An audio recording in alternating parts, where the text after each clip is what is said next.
रक्तानं पेटलेल्या अगणित सूर्यांना तेज बहाल करणारा महासूर्य म्हणजे आंबेडकर. विषमतेच्या वाळवंटात खिचपत पडलेल्यांना प्रगतीचा महामार्ग दाखवणारा मार्गदाता म्हणजे आंबेडकर. पंख नसलेल्या पाखरांच्या पंखात बळ देता म्हणजे आंबेडकर. गळ्यातला झाडू आणि गळ्यातलं मडकं आणि पाठीचा झाडू फेकून देऊन मनुस्मृतीला जाळणारा क्रांतिकारक म्हणजे आंबेडकर. समता पेरणारे, बंधुता रुजवणारे, न्यायासाठी लढणारे, हक्कांसाठी भिडणारे, ब्रिटिशांविरुद्ध आवाज उठवणारे आणि चौदार तळ्यावरती गरजणारे म्हणजे आंबेडकर. 78 वर्षाच्या स्वातंत्र्याच्या मुक्त आभाळात आणि सर्वश्रेष्ठ संविधानात जिवंत असणारे आंबेडकर. म्हणून मित्रांनो, डॉक्टर बाबासाहेब आंबेडकर हे फक्त एक नाव नाही, ही फक्त एक व्यक्ती नाही, तर भारत राष्ट्राच्या निर्मितीमध्ये तो एक विवेकाचा विचार आहे. तो अडलेल्या नडलेल्यांचा आधार आहे. आजही जिथं भारतामध्ये न्यायावर अन्याय घाव घालतो, विषमतेचा वनवा पेटतो, अभिव्यक्ती स्वातंत्र्याची गळचेपी केली जात असते, तेव्हा इथल्या रंजलेल्या गांजलेल्यांच्या हृदयातला आंबेडकर जिवंत करून त्यांना सोबत घेऊन भारत राष्ट्राची निर्मिती ही आपल्यालाच करावी लागत असते. अर्थात तोच विषय मांडण्यासाठी तुमच्या समोर उभा आहे. नमस्कार, मी पाटील यश रवींद्र.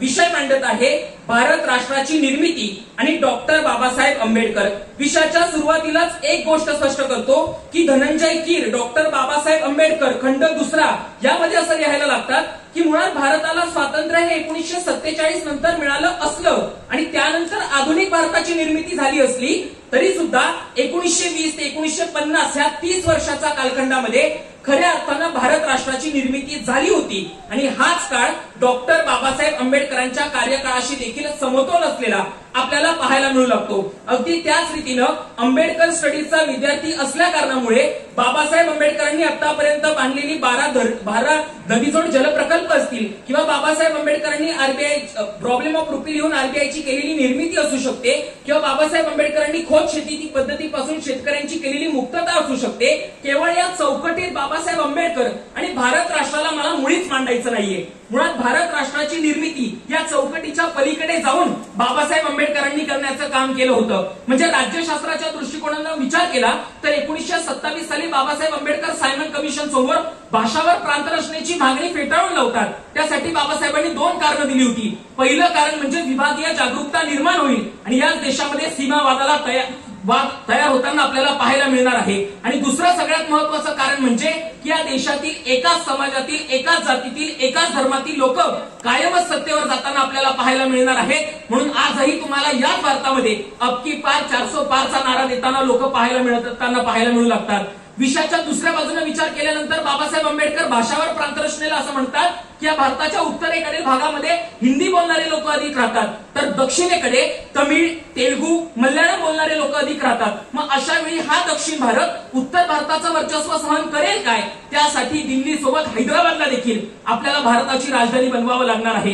हेच बाबासाहेब आंबेडकर सांगू लागतात की उत्तर प्रदेशची 4 राज्य करा, महाराष्ट्राची 3 राज्य करा, तेलंगणाची 2 राज्य करा. म्हणजेच काय, आज जे आपल्याला वेगळा विदर्भ, वेगळा मराठवाडा, वेगळा तेलंगणाच्या ज्या मागण्या पाहायला मिळत आहेत त्या मागण्यांचा प्रश्न बाबासाहेब आंबेडकरांनी किती पूर्वीच सोडवला होता ही बाब देखील तुम्ही आम्ही समजून घेणं अत्यंत गरजेचं असं मला वाटायला लागतं. मित्रांनो, याच विषयाच्या दृष्टिकोनातून विचार केला तर 1930 साली बाबासाहेब आंबेडकर लंडनला गोलमेज परिषदेला जायला निघाले होते.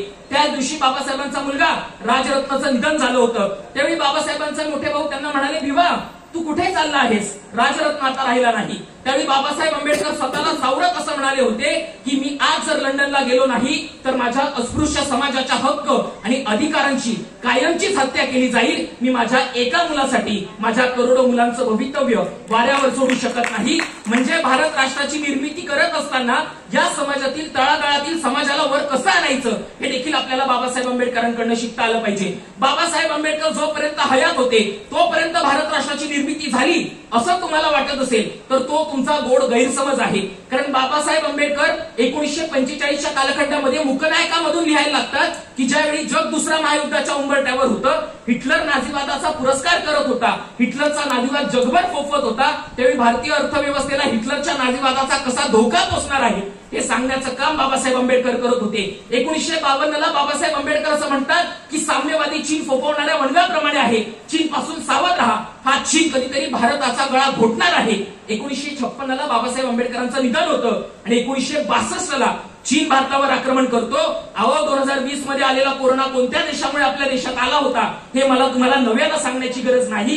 म्हणजे बाबासाहेब आंबेडकर काळाच्या किती पुढे होते आणि भारत राष्ट्राची निर्मिती ते हयात नसताना देखील घडणार आहे. त्यांची काळजी त्यांनी घेतलेली आपल्याला पाहायला मिळू लागते. मित्रांनो, या विषयाच्या अनुषंगाने नेमकं आज देशात होत आहे काय हे देखील मांडणं गरजेचं वाटतं. कारण बाबासाहेब आंबेडकरांनी भारत राष्ट्राची निर्मिती केली आहे, पण आज देशात होत आहे काय? म्हणजे आज एका बाजूला अबकी बार 400 पार म्हणून संविधान बदलाचा नारा दिला जातो, तर दुसऱ्या बाजूला हर घर संविधान नावाचं अभियान राबवलं जातं. अहो त्या कुंभमेळ्यामध्ये ड्रोनच्या माध्यमातून संविधानाचा प्रचार आणि प्रसार केला जातो, पण त्याच कुंभमेळ्यामध्ये 2 फेब्रुवारी 2025 रोजी हिंदू लोकांचं नवीन हिंदू संविधान जाहीर झालेलं आपल्याला पाहायला मिळतं. म्हणजे बाबासाहेबांनी राष्ट्र निर्मितीमध्ये इतकी मोलाची भूमिका बाळगली असेल किंवा ही राष्ट्र निर्मिती हिचा पायाच मुळात भारताचं संविधान होता, त्या भारतीय संविधानालाच आपण नाकारतोय का असा प्रश्न आपण आपल्याला स्वतःला विचारला पाहिजे.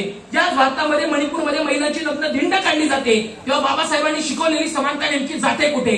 ज्यावेळी एखादी महिला न्यायाधीश अतुल सुभाषला तू आत्महत्या का करत नाही असा प्रश्न विचारते तेव्हा बाबासाहेबांनी शोषणाविरुद्ध लढायला सांगितलं होतं, ते आपण कुठे विसरून बसलो आहोत याचाही आपण विचार केला पाहिजे. मुळात म्हणालेच असतील आंबेडकर मिस्टर गांधींना की मिस्टर गांधी आम्हाला देश नाही, पण आजही इथल्या दलितांना आदिवासींना त्यांचा म्हणावा असा देश उरलाय का याचा देखील आपण विचार केला पाहिजे. कारण आपण अशा भारतात राहतो जिथं एका लहान बाळानं पिण्याच्या पाण्यासाठी मडक्याला स्पर्श केला तर त्याला मारून टाकलं जातं, पण आपण अशाही भारतात राहतो जिथं एका लहान बाळानं दह्याच्या मडक्याला स्पर्श केला तर आपण त्याची पूजा करत असतो. आपण अशाही भारतात राहतो जिथं नवरात्रीच्या 9 दिवसांमध्ये आपण देवीची पूजा करतो, स्त्री रक्षण सबलीकरणाचे धडे गिरवत असतो, पण आपण अशाही बाबासाहेबांच्या भारतात राहत आहोत जिथं बलात्कार केल्यानंतर आरोपींची निर्दोष मुक्तता करण्यात येते. मला वाटतं आता बाबासाहेबांनी भारत राष्ट्राची निर्मिती कशी व्हावी हे सांगत असताना त्यातून प्रेरणा घेऊन तरुण घडले पाहिजेत. म्हणजे आज जी धम्मसंगीनी लिहिते आहे ती भूमिका इथल्या प्रत्येक दलिताला, फक्त दलिताला नाही तर प्रत्येक समाजाला कळणं अत्यंत गरजेचं आहे. कल्याणचा वैभव छाया जे मांडतो आहे ते मांडणं प्रत्येकाच्या हृदयापर्यंत पोहोचणं गरजेचं आहे. संविधान प्रचारासाठी राजवैभव जे करतो आहे तीच भूमिका कधीतरी आपल्याला घेणं देखील गरजेचं आहे.